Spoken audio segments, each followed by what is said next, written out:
అపోస్తలుడైన పౌలు పరిశుద్ధ గ్రంథం బైబిల్లో నుండి అపోస్తలుడైన పౌలు హెబ్రీయులకు రాసిన పత్రిక 11వ అధ్యాయము 20వ వచనాన్ని అందరం కలిసి చదువుకుందాం. అపోస్తలుడైన పౌలు హెబ్రీయులకు రాసిన పత్రిక 11వ అధ్యాయము 20వ వచనాన్ని అందరం కలిసి చదువుకుందాం. విశ్వాసమును బట్టి ఇస్సాకు జరగబో సంగతుల విషయమై యాకోబును ఏశావును ఆశీర్వదించెను. దేవుడి వాక్యమును బట్టి దేవుడు మనతో మాట్లాడి సహాయం చేయనుగాక. విశ్వాసమును బట్టి ఇస్సాకు జరగబో సంగతుల విషయమై యాకోబును ఏశావును ఆశీర్వదించెను. కాబట్టి ముందుగానే వారు ఏమై ఉంటారో వారి ద్వారా ఇశ్రాయేలుని దేవుడు ఏం చేస్తాడనేది ముందుగానే వారిని ఆశీర్వదించినాడు అనమాట. అంటే ముందుగానే ఆయన ప్రవచనాత్మ రీతిగా వారి పిల్లలు ఏమవుతారు అనేది తను ఎరిగిన వాడే ముందుగానే వారి కొరకు ఏం చేశాడంటే ప్రార్థన చేసినాడు, వారిని ఆశీర్వదించినాడు.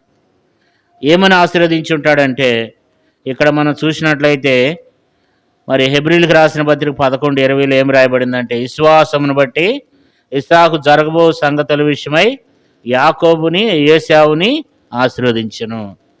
ఏమని ఆశీర్వదించినాడంటే వాళ్ళు ఉన్నది ఇద్దరే కానీ వాళ్ళను బట్టి తరతరములు పెరగాలని లక్షల కాలుఫలం అవ్వాలని చెప్పి వారిని ఆశీర్వదించినాడు. ఆ రోజు తను చేసినటువంటి ఆశీర్వాదం, తను ఇచ్చినటువంటి ఆశీర్వాదం తన పిల్లల్ని ఎంతో ఆశీర్వాదంలోనికి తీసుకుని వచ్చింది. కాబట్టి అంత విశ్వాసంతో వారి కొరకు ప్రార్థన చేశాడు.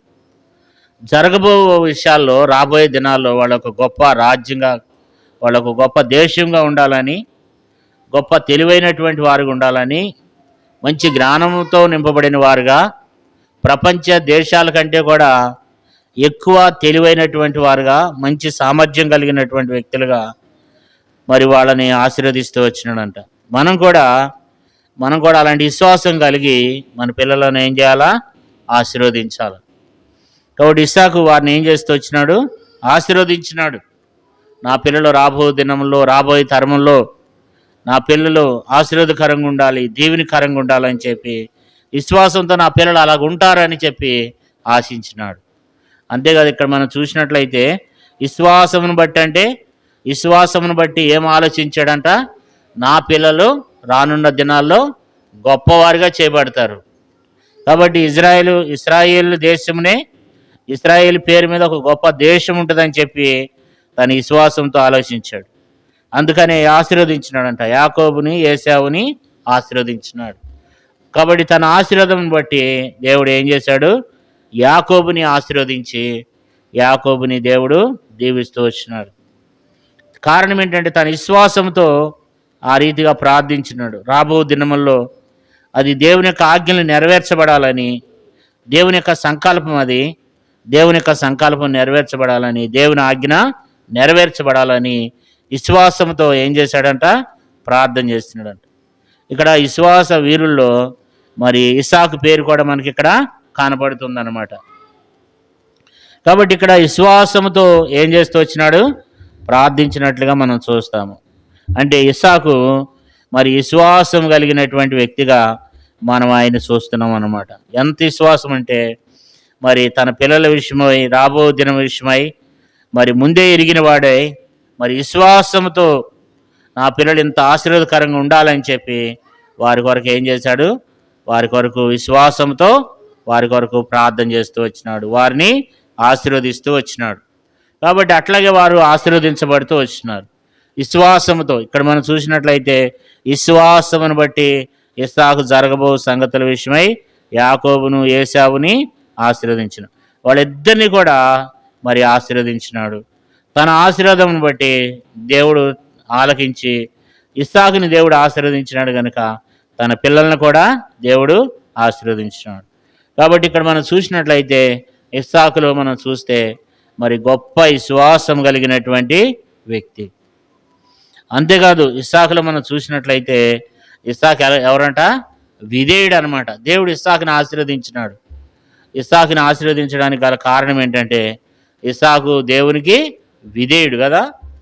మరి అబ్రహాము తీసుకుని వెళ్ళినాడు, మనం చదవసలేదు కానీ ఆదికాండం 22వ అధ్యాయంలో అబ్రహాం ఏం చేశాడు, తీసుకుని వెళ్ళాడు.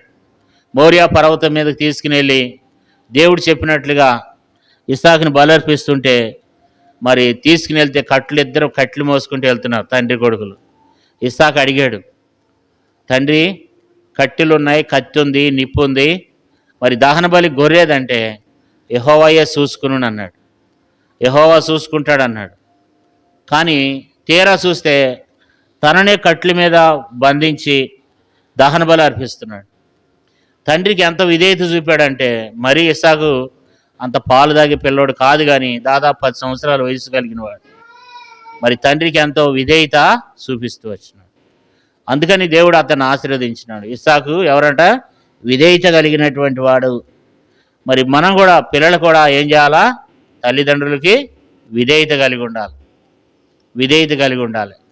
పెద్దవారు మనం దేవునికి విధేయత కలిగి ఉంటే పిల్లలు తల్లిదండ్రులకి విధేయత కలిగి ఉండాలి. ఇస్సాకు ఎంతో విధేయత కలిగి తండ్రికి ఏం చేశాడు, లోబడుతూ వచ్చినాడు కదా. ఆదికాండం మనందరికి బాగా తెలుసు. ఆదికాండం 22వ అధ్యాయంలో 9వ వచనంలో 16వ వచనంలో మరి మనం చదువుకోవచ్చు. ఎందుకంటే మరి అబ్రహాము ఇస్సాకు అంత విధేయత చూపిస్తున్నట్లుగా దేవుని వాక్యంలో రాయబడుతూ వచ్చింది. ఇస్సాకు విధేయుడు కదా, విశ్వాసం గలవాడు, విధేయుడు, తర్వాత ప్రార్థనాపరుడు అంట. ఎందుకంటే ఇస్సాక్కి 40 సంవత్సరాల వయసప్పుడు పెళ్ళయింది. 40 సంవత్సరాల వయసప్పుడు పెళ్ళి అయితే రెబెక్కాతో ఆమెకి పిల్లలు పుట్టకపోతే వారి కొరకు ఏం చేశాడంట, రెబెక్కా ప్రార్థన చేసినట్లేదు, కానీ మరి ఇస్సాకే వెళ్ళి ఏం చేశాడంట, ప్రార్థన చేశాడంట కదా. నా భార్యకి ఏం కావాలా, సంతానం కావాలి, మాకు సంతానం కావాలి ప్రభా, నా భార్యకి పిల్లలు లేరు ప్రభా. మరి ఇప్పుడు పెళ్ళయ్యి ఎన్ని సంవత్సరాలు అయింది, పెళ్ళయ్యి 20 సంవత్సరాలు అయిపోయింది. 40 సంవత్సరాల వయసు అప్పుడు పెళ్లి చేసుకుంటే 60 సంవత్సరాల దాకా ఎవరు పుట్టలేదు, పిల్లలు పుట్టలే కదా. బైబిల్లో రాయబడింది. మరి యాకోబు యోసేపు పుట్టినప్పుడు అంట 60 సంవత్సరాలు ఈడు కలిగిన వాడంట. ఆదికాండం 25లో రాయబడింది. అంటే మరి అంతగా మరి ప్రార్థనపరుడు అనమాట ఇస్సాకు, ప్రార్థనపరుడు. ఎందుకంటే మరి ఆదికాండం 25వ అధ్యాయము 21వ వచనంలో ఇస్సాకు ప్రార్థన చేసినట్లు బైబిల్లో రాయబడింది. సంతానం కొరకు ఏం చేశాడు, ప్రార్థన చేశాడు కదా. ఆదికాండం 25-21వ వచనంలో సంతానం కొరకు ప్రార్థన చేశాడు. ఇంకా సందర్భాలు ఉన్నాయి, ఇస్సాకు ప్రార్థన చేసిన సందర్భాలు బైబిల్లో చాలా ఉన్నాయి కదా. మనం కూడా ఏం చేయాలా, కొంచెం కష్టం రాగానే, బాధ రాగానే, శ్రమలు రాగానే మనం కూడా ఏం చేయాలా, ప్రార్థన చేయాలి. ఈ రోజుల్లో చాలామంది పెళ్ళయిన వెంటనే ఏం కావాలా, ఒక 2-3 సంవత్సరాల దాకా లేకపోతే 4-5 సంవత్సరాల దాకా పిల్లలు పుట్టలేదు అనుకోండి, వెంటనే హాస్పిటల్కి వెళ్ళిపోయి ఆ మందులు ఆడి ఈ మందులు ఆడి రకరకాలుగా ప్రయత్నం చేస్తున్నారు. కాబట్టి ఇస్సాకు అయితే అట్లా చేయలేదు, కానీ ఇస్సాకు ఏం చేశాడు, ప్రార్థన చేశాడు కదా. అంటే మనం కూడా ఏ చిన్న కష్టం వచ్చినా మనం ఏం చేయాలా, ప్రార్థన చేయాలి. ఏ చిన్న కష్టం వచ్చినా, ఏ బాధ వచ్చినా ఏం చేశాడంట, ప్రార్థన చేశాడంట. మనం కూడా ప్రతి విషయంలో ఏ చిన్న కష్టం వచ్చినా సరే మనము ప్రార్థన చేసేవారంగా ఉండాలి. ఇస్సాకు వలె ఉండాలి. ఇస్సాకు ఎట్లున్నాడు, విశ్వాసం కలిగి ఉన్నాడు, విధేయత కలిగి ఉన్నాడు తండ్రి గారికి, తర్వాత ప్రార్థనాపరుడుగా ఉన్నాడు. తర్వాత మనం చూస్తే మరి ఆ ఆదికాండంలోనే 24వ అధ్యాయము 63వ వచనంలో రాయబడింది. ఆదికాండము 24:63లో సాయంకాలం అయినప్పుడంట ధ్యానించడానికి పొలంలోనికి వెళ్ళాడంట. ఆదికాండము 24వ అధ్యాయము 63వ వచనంలో సాయంకాలమున ఇస్సాకు పొలంలో ధ్యానింపబయలు వెళ్ళాను. అంటే మరి ఆ రోజుల్లో ఏమి లేదు, ధ్యానింపబయలు వెళ్ళాడంట. ఇస్సాకి బైబిల్ లేదు ఆ రోజుల్లో. ఇస్సాకు పాటల పుస్తకం ఉందా, పాటల పుస్తకం లేదు. మందిరం ఉందా, మందిరం కూడా లేదు. బైబిల్ లేదు, పాటల పుస్తకం లేదు, కదా, దేవుని మందిరం లేదు, సంఘం లేదు కదా. అయినా సరే బైబిల్ లేకపోయినా ఏం చేశాడంట, సాయంకాలమున ధ్యానం చేయడానికి వెళ్ళాడు, ధ్యానించడానికి వెళ్ళాడు. అంటే దేవునితో సహవాసం చేయడానికి వెళ్ళాడు, దేవునితో సమయాన్ని గడపడానికి వెళ్తున్నాడు పొలంలోనికి. సాయంకాలం అవగానే ఏం చేస్తున్నాడు, ఎవరితో సహవాసం చేస్తున్నాడు, దేవునితో సహవాసం చేస్తున్నాడు అనమాట. అంటే ఆ రోజుల్లో మరి బైబిల్ లేకపోయినా తండ్రి గారు వాళ్ళ నాన్నగారు చెప్పిన మాటలు అవన్నీ కూడా మైండ్లో పెట్టుకుని మరి అవన్నీ పట్టుకుని ఏం చేస్తున్నాడు, పొలంలోనికి వెళ్ళి దేవునితో కాలం గడుపుతున్నాడు, దేవునితో సమయం గడుపుతున్నాడు అనమాట. దేవునితో అక్కడికి వెళ్ళి దేవుని కార్యములన్నింటినీ కూడా ఏం చేస్తున్నాడు, అక్కడ కూర్చుండి ధ్యానం చేస్తున్నాడు అంట కదా. మనం కూడా మరి మనకు బైబిల్ ఉంది, మనం కూడా ఖాళీ సమయం కొంచెం సమయం దొరకగానే మనం కూడా ఏం చేయాలా, ధ్యానం చేయాలా, చదవాలన్నమాట కదా. అందుకని బైబిల్ ఏముంది ఇక్కడ మరి కీర్తనల గ్రంథంలో ఏముంది, మొదటి కీర్తనలో దుష్టుల ఆలోచన చొప్పున నడవక, పాపుల మార్గము నిలవక, అపహాస్యకులు కూర్చుండి చోటున కూర్చుండక, యెహోవా ధర్మశాస్త్రమునందు ఆనందించుచు దివారాత్మను దాన్ని ధ్యానించేవాడు ధన్యుడు. అతడు నీటి కాలంలో ఎవరు నాటబడినదై ఆకు వాడక తన కాలమందు ఫలమిచ్చు చెట్టు వలె ఉండెను. అతడు చేయనదంతయు సాఫలమవు కదా. ఎలాంటి వాడంట, ఇక్కడ కూడా ఏం రాయబడితో వచ్చింది కదా, యెహోవా ధర్మశాస్త్రమునందు ఆనందించుచు దివారాత్మ దాన్ని ధ్యానించినడలా ధన్యుడు. అతడు నీటి కాలంలో ఎవరు నాటబడినదై ఆకు వాడక తన కాలమందు ఫలమిచ్చు చెట్టు వలె ఉండను. అతడు చేయనదంతయు సఫలమవుతుంది. ఇక్కడ కూడా మనం చూస్తే దాన్ని దివారాత్మ యెహోవా ధర్మశాస్త్రమందు ఆనందించుచు దివారాత్మ దాన్ని ధ్యానిస్తేనే వాడు ధన్యుడు అంట. మరి అతడు చేయనదంతా ఏమవుద్దంట, సఫలమవుద్దంట. ఇస్సాకు కూడా ఏం చేస్తూ వస్తున్నాడు అంటే సహవాసం చేయడానికి, ధ్యానించడానికి వెళుతున్నాడు అనమాట. ఇస్సాకు ఏం చేస్తాడంటే మరి దేవుని వాక్యాన్ని, దేవుని మాటలను ఆయన ఏం చేసేవాడు, ధ్యానించేవాడు అనమాట. ఇంత పెద్ద బైబిల్ లేదు కానీ వాళ్ళ నాన్నగారు చెప్పిన మాటలు, దేవుని గొప్పతనాన్ని తెలుసుకుని వాటన్నిటిని తీసుకుని ఏం చేసేవాడు, ధ్యానించేవాడు అనమాట. దేవుని గురించి తానే ధ్యానించుకునేవాడు అనమాట కదా. కాబట్టి మరి అంతేకాదు, మరి అతని గురించి ఒక మంచి మాట వాళ్ళ కొడుకు యాకోబు అంటాడు. యాకోబు ఏమంటాడంటే బైబిల్ గ్రంథంలో మనం చూసినట్లయితే ఆదికాండం 31వ అధ్యాయం 42వ వచనంలో వాళ్ళ కుమారుడు అంటాడు అనమాట. యాకోబు అంటాడు, నా తండ్రి దేవుడు అబ్రహాము దేవుడు, ఇస్సాకు భయపడిన దేవుడు. ఇస్సాకు ఏం చేసేవాడంట, భయపడేవాడంట దేవునికి కదా. వాళ్ళ కొడుకు అంటున్నాడు మరి అబ్రహాం నా తండ్రి దేవుడు, అబ్రహాము దేవుడు, ఇస్సాకు భయపడిన దేవుడు. ఇస్సాకు ఏం చేసేవాడంట, దేవునికి భయపడేవాడంట కదా. ఆ సంగతి ఎవరు చూసినారు, వాళ్ళ పిల్లలు చూశారు. యాకోబు చూశాడు, అమ్మో మా నాన్న ఎంత భయపడతాడో కదా. కాబట్టి మనం కూడా ఏం చేయాలా, మనం కూడా భయపడాలా, దేవునికి భయపడాలా. దేవునికి భయపడటం ఎవరు చూడాలా, మనం అందరం చూడాలన్నమాట కదా. మనం అందరము దేవునికి భయపడటము మనల్ని చూడాలి ప్రజలు కదా. మనం ఎప్పుడైతే దేవునికి భయపడతామో అందరూ కూడా ఏం చేస్తారు, దేవుడు మనకు తోడైనట్లుగా చూస్తారు అన్నమాట. ఇస్సాకంట దేవునికి భయపడ్డాడంట, దేవుడు అతనికి తోడై ఉన్నాడంట. దేవుడు అతనికి తోడై ఉండటము మరి ప్రజలు చూస్తున్నారంట. అమ్మో ఇస్సాకు ఎవరు తోడై ఉన్నారు, దేవుడు తోడై ఉన్నాడు అని చెప్పి ఇస్సాకు విషయంలో ప్రజలు ఏం చేస్తారంట, చూస్తూ వచ్చారంట. అబ్బో ఇస్సాకు ఎవరు తోడుగున్నాడు, ఇస్సాకుకి దేవుడు తోడుగున్నాడు కదా. ఆదికాండము 25వ అధ్యాయం చూడండి, ఒక మంచి మాట ఉంటుంది అక్కడ. ఆదికాండము 26వ అధ్యాయము 28వ వచనం. ఆదికాండం 26:28.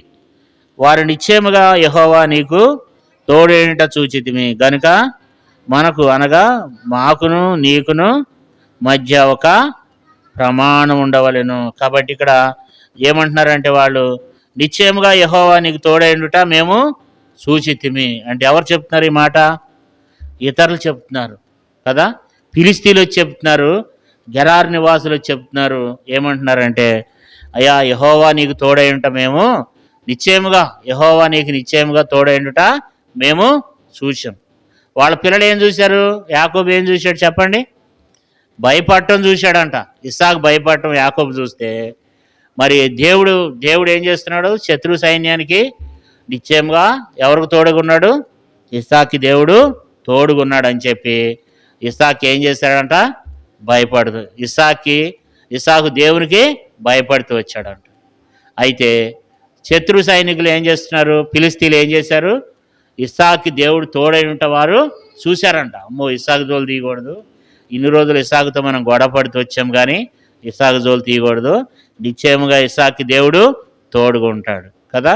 మనం ఎప్పుడైతే మనం దేవునికి భయపడతామో మనకు యేసయ్య మనకు ఏం చేస్తాడు చెప్పండి? తోడుగా ఉంటాడు అన్నమాట. కాబట్టి మనం ప్రతి ఒక్కరం, పిల్లలు పెద్దలు అందరం మనం యేసయ్యకి భయపడాలన్నమాట. యేసయ్యకి మనం భయపడితే దేవుడు మనకు తోడై ఉండటం ప్రజలు చూస్తారు కదా. దేవుడు మనకు తోడై ఉండుట ప్రజలు చూస్తారు కదా. అంతేకాదు ఇస్సాకు ఏం చేశాడంట? పెరిగిండంట. అంటే ఇస్సాకు బైబిల్లో రాయబడింది, ఆదికాండము 21:8 ఏం రాయబడిందంటే, ఆదికాండం 21:8 ఇస్సాకు పాలు విడిచి పెరిగి ఏమయ్యాడంట?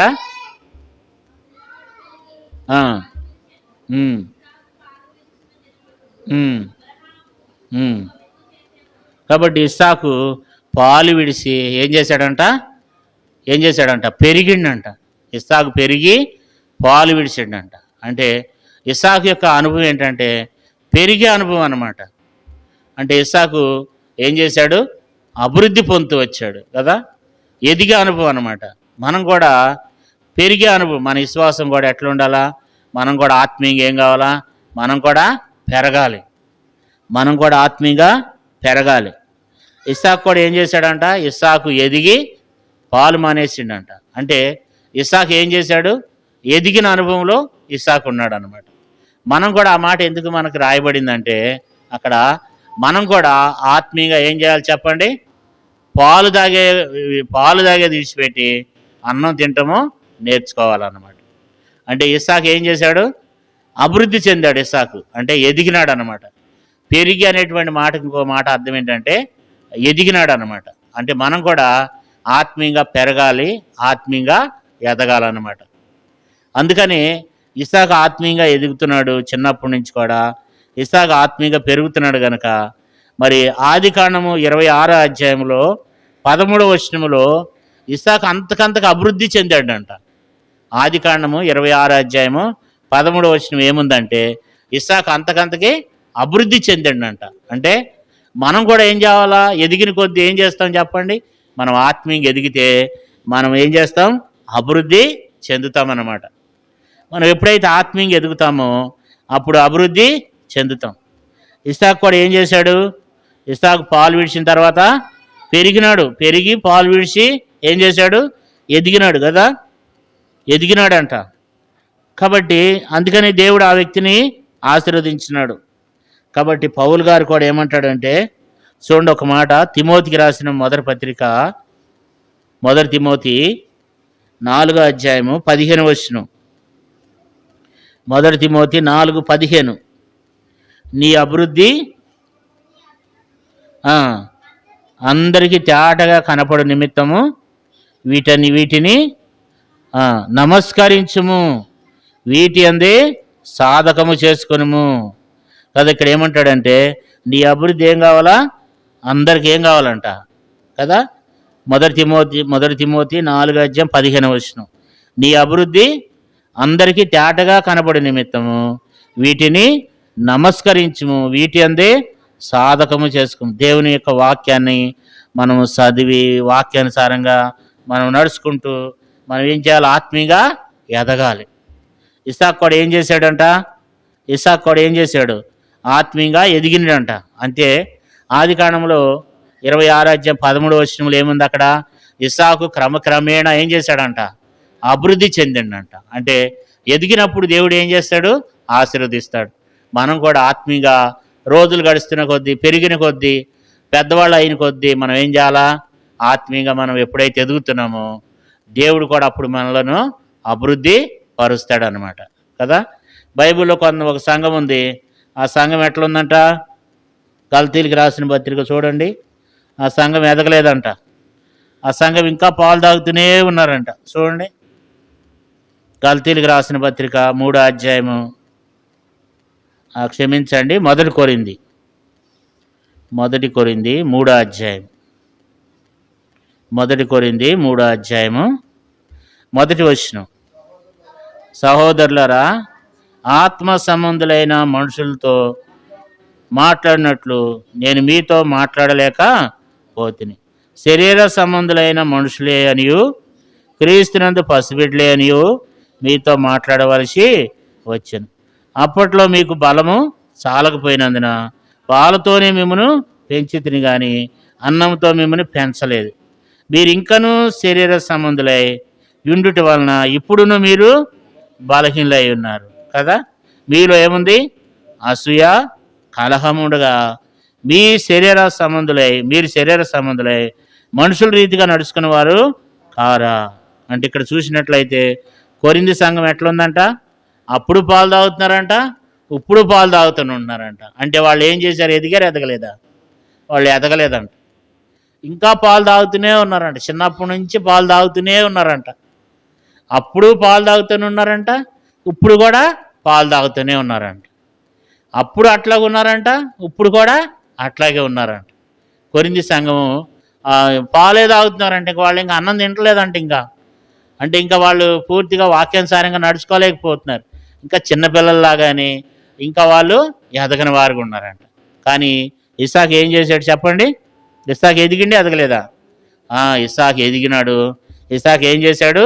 అభివృద్ధి చెందాడు కదా. అభివృద్ధి చెందిండంట. అంతేకాదు, మనం చూసినట్లయితే ఆదికాండం 26వ అధ్యాయము 20వ వచనంలో, ఆదికాండం 26వ అధ్యాయం 20వ వచనం నుండి కిందకి మనం చూస్తే, మరి గెరారు ప్రాంతంలోనంట ఇస్సాకంట బావిలు తవ్వేవాడంట. బావులు తవ్వుతుంటే వాళ్ళ తండ్రి తవ్విన బావులన్నీ తిరిగి మరి ఇస్సాకు తవ్విస్తుంటే ఫిలిస్తీన్లు అసూయపడి ఏం చేశారు? పూడ్చి వేస్తున్నారు. అయితే ఈయన ఏం చేస్తున్నాడంటే, పూడ్చి వేస్తుంటే ఈయన వెళ్ళి ఇంకో చోటకి వెళ్ళిపోయి వాళ్ళకి దూరంగా వెళ్ళిపోయి అక్కడ బావి తవ్వితే వాళ్ళు వచ్చి జగడమాడి, ఈ బావి మాది, ఈ బావి నీళ్ళు మావి, ఈ బావి మాదని జగడమాడుతున్నారంట. జగడమాడుతుంటే ఇస్సాకు ఏం చేశాడంట? అక్కడి నుంచి వెళ్ళిపోయి ఇంకో చోట బావి తవ్వుతున్నాడంట. మళ్ళీ వస్తున్నారు, మళ్ళీ వచ్చి ఈ బావి మాదని మళ్ళా జగడమాడుతున్నారు. ఇస్సాకు ఏం చేస్తున్నాడు? జగడమాడుకోకుండా ఇంకో చోటకి వెళ్ళిపోతున్నాడు. ఇంకో చోటకి వెళ్ళి అక్కడ బావి తవ్వుతుంటే అక్కడికి వాళ్ళు ఇంకా రాలేదంట. అప్పుడు ఏమన్నాడంటే, దానికి ఒక పేరు పెట్టాడు, రెహబోతు అని పేరు పెట్టాడు. అంటే ఇస్సాకు ఏం చేయలేదు? వాళ్ళతో జగడమాడలేదంట కదా. ఇస్సాకు జగడమాడలేదంటే అర్థం ఏంటి? ఇస్సాకు సాత్వికుడు కదా. ఇస్సాకు సాత్వికుడు. మనం కూడా దేవుని విషయంలో ఎట్లా ఉండాలా? సాత్వికులుగా ఉండాలన్నమాట. ఇస్సాకు ఎక్కడ కూడా జగడమాడతలేదు. వాళ్ళు వచ్చి ఏం చేస్తున్నారు ఇస్సాకుతో? ఆదికాండం మనం చదవటానికి సమయం లేదు, కానీ ఆదికాండం 26వ అధ్యాయంలో మరి 20వ వచనం నుంచి ఉంటుంది అన్నమాట. వాళ్ళు ఏం చేస్తారు? గెరారు వాసులు వచ్చి, ఫిలిస్తీన్లు వచ్చి ఈ బావి మాది, ఈ బావి నీళ్ళు మావని వాళ్ళు జగడమాడుతుంటే ఇస్సాకు జగడమాడుకోకుండా ఏం చేస్తున్నాడు? వెళ్ళిపోతున్నాడు. ఇస్సాకు మరి మంచి సాత్వికం కలిగినటువంటి వ్యక్తి అన్నమాట. అందుకని ఇస్సాకుని దేవుడు ఆశీర్వదించినాడు. ఇస్సాకుని బట్టి గొప్ప జనంగానే చేసినాడు కదా. కాబట్టి మనం ఇస్సాకులో మనం ఎన్ని విషయాలు చూసాము? విశ్వాసం గలవాడు, తర్వాత తండ్రికి విధేయత చూపుతూ వచ్చినాడు, విధేయత కలిగిన వాడు, తర్వాత ప్రార్థనపరుడు, భార్యకి పిల్లలు లేకపోతే భార్య చేయకపోయినా ఈయన ప్రార్థన చేసిండంట కదా. భార్య కొరకు ఏం చేస్తున్నాడంట? ఈయన ప్రార్థన చేస్తూ వచ్చాడంట. తర్వాత ధ్యానిస్తానికి వెళ్తున్నాడంట. ఎక్కడికి? సాయంకాలం అయిపోయినప్పుడు, సాయంత్రం అయినప్పుడు పొలంలోనికి వెళ్ళి మరి ధ్యానింప మొదలు పెడుతున్నాడంట. అప్పుడు బైబిల్ లేదు, పాటల పుస్తకం లేదు, చర్చి లేదు, పాస్టర్ గారు లేడు. అయినా సరే దేవుని కార్యాలని ధ్యానించడానికి వెళ్ళాడంట. తర్వాత దేవునికి ఏం చేసేవాడు? భయపడేవాడు కదా. తర్వాత ఎదుగుతున్నాడంట. ఇస్సాకు ఎదుగుతూ ఎదుగుతూ ఎదుగుతూ మరి శారీరకంగానే కాకుండా ఆత్మీయంగా కూడా ఇస్సాకు ఏం చేశాడు? ఎదిగినాడు అన్నమాట. అంతేకాదు ఎదిగినప్పుడు దేవుడు ఆయన అభివృద్ధి చేశాడు అనమాట. క్రమక్రమంగా కూడా ఆయన ఏం చేయబడ్డాడు? ఎదిగినాడు, అభివృద్ధి చెందినాడు. తర్వాత వాళ్ళతో ఏం చేయలేదు? జగడమాడలేదు. తన విశ్వాసాన్ని పోగొట్టుకోకుండా వాడితో జగడమాడకుండా ఏం చేస్తూ వచ్చినాడు? ముందుకెళ్ళిపోతూ వచ్చాడు అనమాట. కాబట్టి ఇస్సాకు సాత్వికమైనటువంటి వ్యక్తిగా మనం చూస్తున్నాం. మరి ఇలాంటి అనుభవం గుండా మనం కూడా ప్రార్థన చేయాలి. దేవా, నేను కూడా ఇస్సాకు వలె ఉండాలి, నేను కూడా ఇస్సాకు వలె నడుచుకోవాలి. ఇస్సాకు ఏం చేశాడంట చూడండి. ఇప్పుడు ఎబ్రిల్కి రాసిన పత్రిక 11:20 విశ్వాసమును బట్టి ఇస్సాకు జరగబో సంగతుల విషయమై యాకోబును ఏశావుని ఆశీర్వదించినాడు. చూడండి, తన విశ్వాసం ఎలాంటిదంటే తన విశ్వాసాన్ని బట్టి దేవుడు ఏం చేశాడు? యాకోబుని ఏశావుని ఆశీర్వదించినాడు కదా. ఈ దినాన యాకోబు సంతతి ఎంత విస్తారమైపోయిందో కదా, ఎంత ఆశీర్వదించబడిపోయిందో కదా. వాళ్ళ కొరకు ఒక దేశమే వాళ్ళ కొరకు ఉండిపోయింది కదా. మరి ఎలాంటి దేశం అది? మంచి అభివృద్ధి కలిగిన దేశం, సమృద్ధి కలిగిన దేశం, మంచి జ్ఞానవంతుల వాళ్ళు కదా, మంచి తెలివైనటువంటి వాళ్ళు, దేవునికి చక్కని మరి దేవుని ఆరాధించేటువంటి బిడ్డలు వాళ్ళంతా కూడా. అలాంటి మరి జ్ఞానవంతులు వారిలో నుంచి వచ్చినారు. కారణం ఏంటంటే విశ్వాసంతో ఏం చేశాడంట? విశ్వాసమును బట్టి ఇస్సాకు జరగబో సంగతుల విషయమై యాకోబుని ఏశావుని దేవుని అంటే ఇక్కడ దేవుని వాగ్దానం ఉంది, దేవుని మాట ఉందన్నమాట. దేవుడు ఏమన్నాడు? నీ సంతానాన్ని నేను ఆశీర్వదిస్తానన్నాడు. కాబట్టి దేవుడిచ్చిన వాగ్దానము తన పిల్లల పక్షాన్ని నెరవేరుస్తాడని విశ్వాసం ఉంచాడు. దేవుడు నాకు ఇచ్చిన వాగ్దానము నా పిల్లల పక్షంగా కూడా నెరవేర్చబడి వాళ్ళు గొప్పవారు కావాలని చెప్పి ఏం చేశాడు? విశ్వాసంతో ప్రార్థన చేశాడు కదా. కాబట్టి మరి మనం కూడా ఎట్లా ఉండాలంట? ఇస్సాకు వంటి వారంగా ఉండాలి. ఇస్సాకు విశ్వాసముతో జీవించాడు, విధేయత కలిగి, తండ్రికి ఎంతో విధేయత కలిగి జీవిస్తూ వచ్చినాడు, ప్రార్థన పరుడిగా జీవిస్తూ వచ్చినాడు కదా. బయలు వెళ్తూ వచ్చినాడు, దేవునితో సహవాసము చేస్తూ వచ్చాడు, దేవునితో కాలం గడపడానికి ఇష్టపడుతున్నాడు. ఈ దినాన్ని మనము పౌనే స్నేహితుడు అయిపోయారు కదా. కొంతమందికి ఇక్కడ లేరు, కానీ కొంతమంది ఎట్లా ఉంటారు చెప్పండి?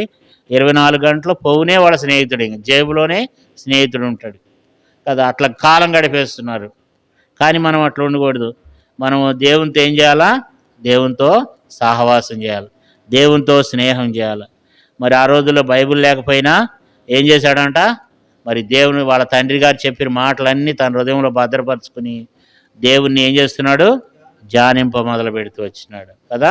అందుకనే మరి ఇస్సాకుని దేవుడు ఆశీర్వదించినాడు. మరి మనం కూడా అట్లా ఉండాలని మరి ఈ యొక్క రాత్రి వేళలో ఈ సంఘ ప్రార్థనలో దేవుడు మనకు ఇస్సాకుని దేవుడు మన ముందు పెట్టాడు. కాబట్టి మనము ప్రార్థన చేద్దాం.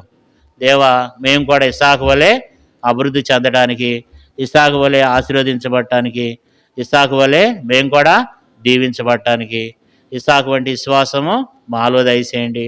ఇస్సాకులాగా మేము కూడా మరి మా తల్లిదండ్రులకి, దేవునికి, మరి పెద్దవారికి మేము మరి సాత్వికం మేము విధేయత కలిగి ఉండాలి. తర్వాత మరి దేవుని భయం కలిగి ఉండాలి. తర్వాత ఇవన్నీ కూడా మనం ఇస్సాకు జీవితంలో మనం చూస్తూ వచ్చాం. ఇస్సాకు వలె మనం కూడా అభివృద్ధి చెంది ఆశీర్వదించబడినట్టు